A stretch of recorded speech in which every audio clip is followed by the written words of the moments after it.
অন্যের fuel card নিয়ে পাম্পে আসায় বাইকার যুবককে চপেটাঘাত করেন লালমনিরহাটের কালীগঞ্জের ইভেনো। ঘটনার একটি ভিডিও ছড়িয়ে পড়েছে সামাজিক যোগাযোগ মাধ্যমে। প্রশ্ন উঠছে, একজন ইভেনো কি চাইলেই কারো গায়ে হাত তুলতে পারেন?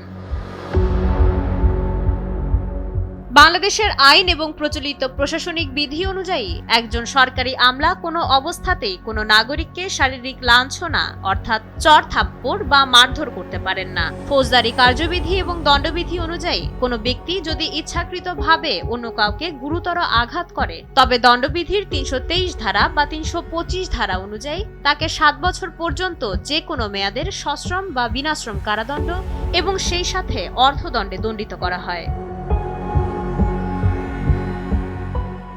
ইভেনোরা সাধারণত মোবাইল কোর্ট আইন ২০০৯ অধীনে বিচারিক ক্ষমতা প্রয়োগ করেন। এই আইনেও কোনো নাগরিককে শারীরিকভাবে প্রহারের কোনো সুযোগ নেই।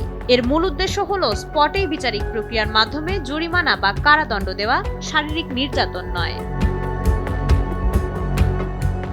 সরকারি কর্মকর্তা বিধিমালা ২০১৮ অনুযায়ী যদি কোনো কর্মকর্তা কোনো নাগরিকের সাথে অশালীন আচরণ করেন বা শারীরিক লাঞ্ছনা করেন তবে তা অসদাচরণ বা মিসকন্ডাক্ট হিসেবে গণ্য হয়। এই বিধিমালার অধীনে সংশ্লিষ্ট কর্মকর্তার বিরুদ্ধে বিভাগীয় ব্যবস্থা নেওয়া যায়, যার ফলে তার চাকরিচ্যুতি বা পদাবনতি পর্যন্ত হতে পারে। বিভিন্ন সময়ে আদালত থেকে নির্দেশনা দেওয়া হয়েছে, আটক অবস্থায় বা জিজ্ঞাসাবাদ বা উচ্ছেদ অভিযানের সময় কোনো নাগরিককে শারীরিক বা মানসিক নির্যাতন করা যাবে না। এমনকি অপরাধী হলেও তাকে কেবল আইন নির্ধারিত সাজা দেওয়া যাবে, মারধর করার অধিকার কারো নেই।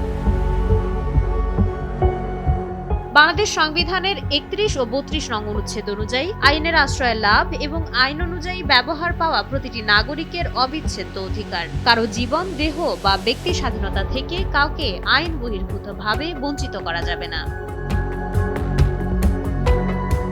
মাইশা মালিহা, সময়ের আলো।